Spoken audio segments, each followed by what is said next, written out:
C'est ce qu'on veut. On veut faire des A+, on veut réussir notre semestre, notre année en sciences infirmières. Donc, à tout de suite. Étant donné que la rentrée scolaire a commencé à grands pas depuis le 3 septembre et que le semestre va assez rapidement, je tiens à partager avec vous des astuces pour vous permettre de bien débuter votre semaine. Donc aujourd'hui, pour cette nouvelle vidéo, nous allons voir des choses à faire et ne pas faire pour bien réussir son semestre. Parce que pour les choses à faire, la première des choses, je vous conseille vraiment d'être organisé dès le départ. Sur les sciences infirmières, c'est un programme qui est assez demandant, c'est un programme qui est assez exigeant, c'est assez intense, donc le semestre part très vite. Dès la première année, pour les étudiants en première année, on ne le sent pas parce que le premier semestre, on veut que vous ayez le pied sur terre, donc vous allez commencer à aller des cours comme la biologie et tout. Mais pour les deuxièmes années jusqu'à la quatrième année, dès que la première semaine, on commence déjà avec les projets, des quiz et tout. Donc, c'est important d'être organisé. Et le fait d'être organisé nous permettra de gérer notre temps efficacement et de ne pas prendre un retard sur nos travaux à rendre. Okay? Donc, mon astuce pour être organisé, je vous conseille d'avoir un calendrier dans lequel vous allez noter vos dates importantes comme vos dates d'examen, vos dates de remise de travaux, vos dates de laboratoire, ainsi que les locaux que vous allez faire un horaire d'études. Et aussi important de mettre des périodes de pause pour vous reposer lorsque vous faites votre emploi du temps. Donc, si vous êtes comme moi, que vous êtes de la vieille école, vous aimez utiliser comme le papier stylo, c'est important d'avoir un calendrier en forme papier, comme je peux vous le montrer, comme avoir un calendrier comme ça. Donc, si vous êtes de la vieille école, c'est important d'avoir un calendrier comme ça pour noter vos informations. Puis, si vous êtes comme de la nouvelle génération, puis vous aimez le digital, ben, vous pouvez utiliser Microsoft Teams pour faire des calendriers. Vous pouvez utiliser des logiciels pour faire des calendriers puis mettre vos informations importantes. La deuxième chose que je vous conseille de faire, c'est vraiment de participer activement en cours. Donc, les recherches ont montré que on participe en cours, lorsqu'on pose des questions, ça nous permet de consolider l'information. Donc, mon astuce pour vous permettre de participer activement au cours, premièrement, c'est que choisissez une place stratégique où vous allez vous asseoir. Donc, personnellement, moi, j'aime m'asseoir en avant, donc les premières allongées. Lorsque j'entre en classe, je m'assois en avant parce que ça me permet d'être plus concentrée, d'être focalisée sur le professeur et concentrée sur le cours. Alors que quand je suis assise en arrière, j'ai tendance à plus bavarder avec des amis, être sur mon téléphone au lieu de suivre le cours. Okay? Donc, c'est important de trouver une place stratégique pour être mieux concentré durant le cours.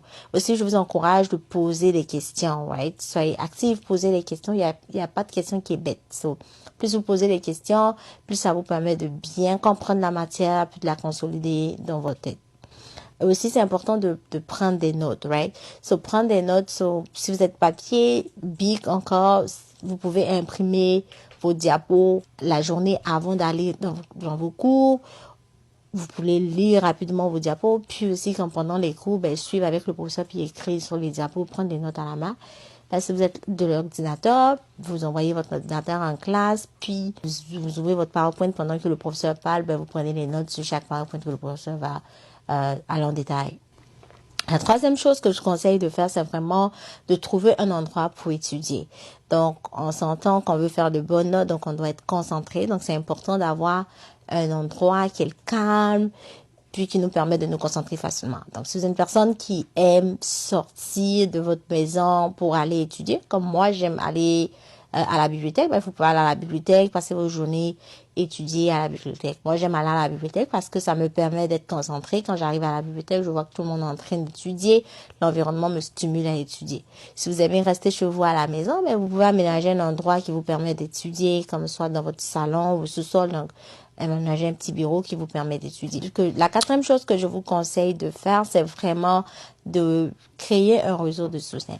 Par réseau de soutien, je veux dire que oui, on est à l'université pour étudier, mais on est aussi à l'université pour se diversifier, on est aussi à l'université pour créer des liens, on est aussi à l'université pour prendre contact avec d'autres personnes. Donc, il faudrait avoir des amis. N'ayez pas peur d'aller approcher des personnes qui sont dans votre programme pour leur poser des questions, pour parler avec eux et tout ça. Donc, le réseau de soutien vous permettra de...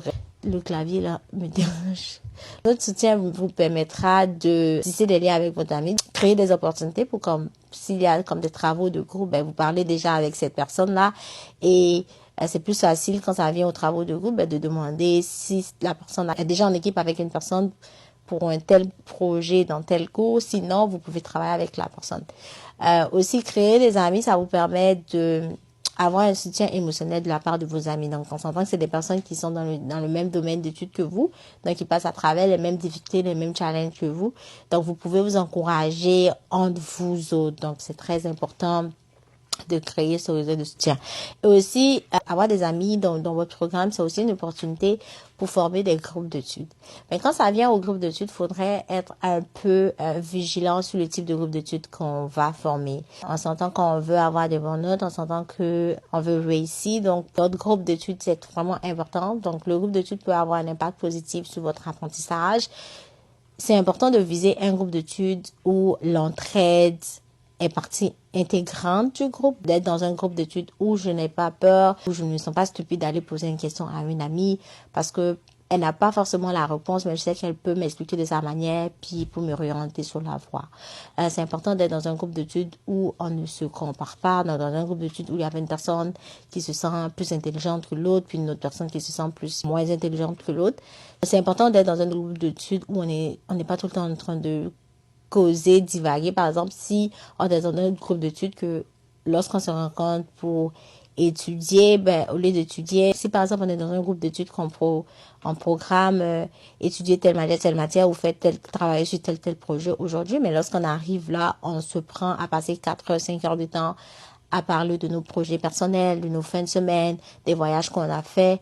Je trouve que on divague un peu de l'objectif du groupe et de l'objectif de la rencontre, donc c'est pas vraiment un groupe d'études à rester, mais c'est important d'être dans un groupe d'études où tout le monde peut s'exprimer librement, où tout le monde est fier d'aider les autres, où tout le monde se sent où tout le monde se sent où tout le monde est facilement à l'aise à aider les autres. Donc, très important. La 5e chose que je vous conseille de faire, c'est vraiment d'utiliser les ressources qui sont disponibles pour vous. S'il y a des services de tutorat ou mentorat dans votre université, vous pouvez les utiliser.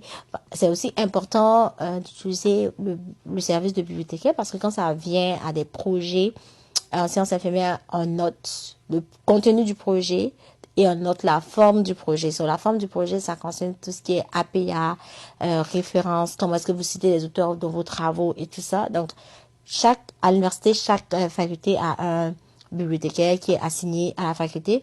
Donc, c'est important d'aller consulter votre bibliothécaire pour aller rechercher, pour qu'il vous aide à chercher les articles scientifiques, pour vous aider à vérifier que vous suivez la méthode APA, vous faites votre référence comme il faut.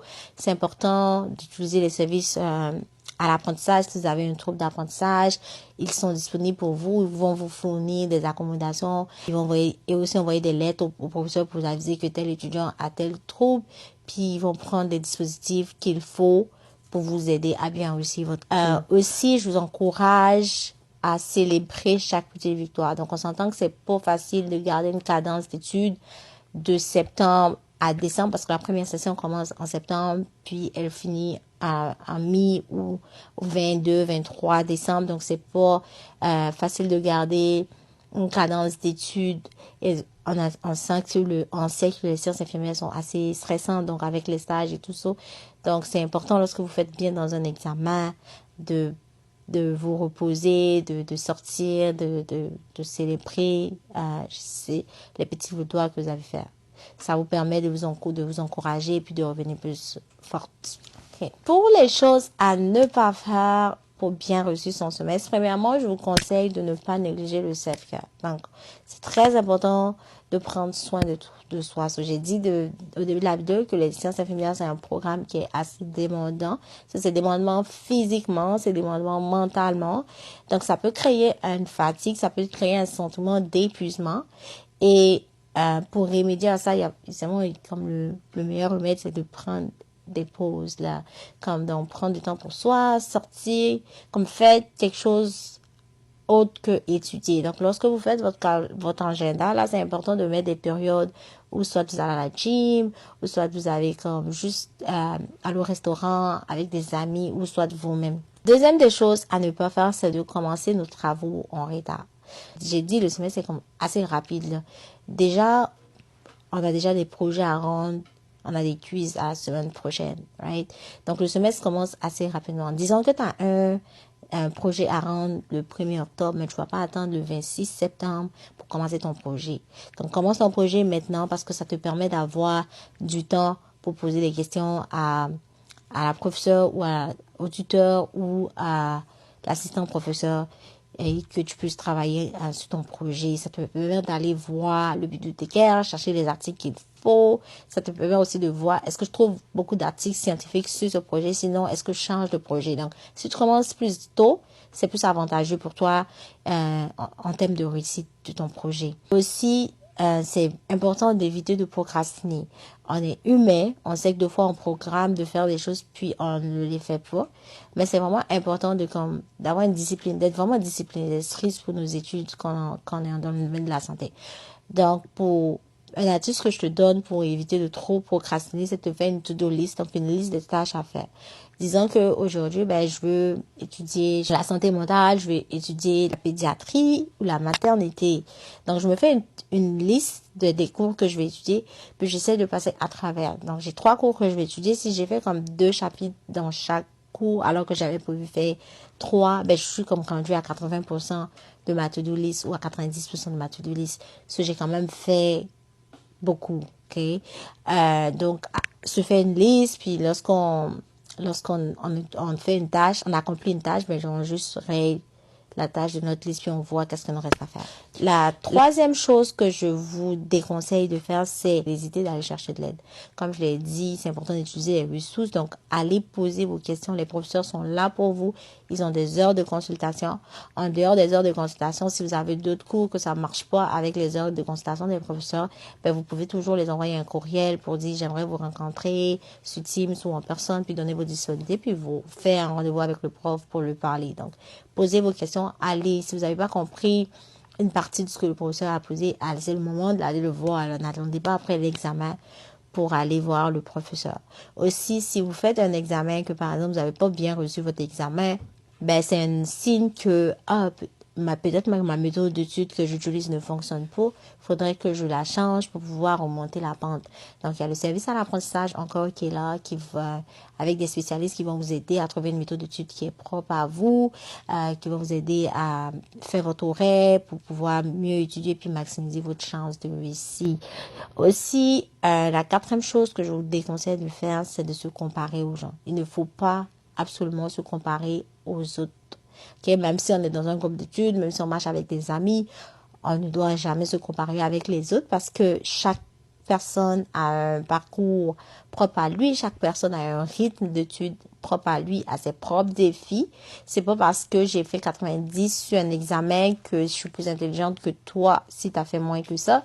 C'est pas parce que tu as échoué un examen que tu vas pas passer un autre examen ou c'est pas parce que tu as échoué un examen que tu vas jamais être une bonne infirmière. Okay? Donc, c'est vraiment, si j'échoue un examen ou je fais mal sur un examen, c'est un signe que je dois aller travailler davantage, étudier davantage, modifier mes méthodes d'études pour remonter la pente. Parce que je suis pas en compétition avec une autre personne, je suis en compétition avec moi-même afin de pouvoir donner une meilleure version de moi. Parce qu'on vise toujours à améliorer nous-mêmes, notre personnalité, donc améliorer mes compétences. Donc, c'est les choses que j'avais à partager pour vous. Je vous souhaite de passer un très, très bon semestre et à la prochaine. N'hésitez pas à poser des questions si vous avez. Bye bye.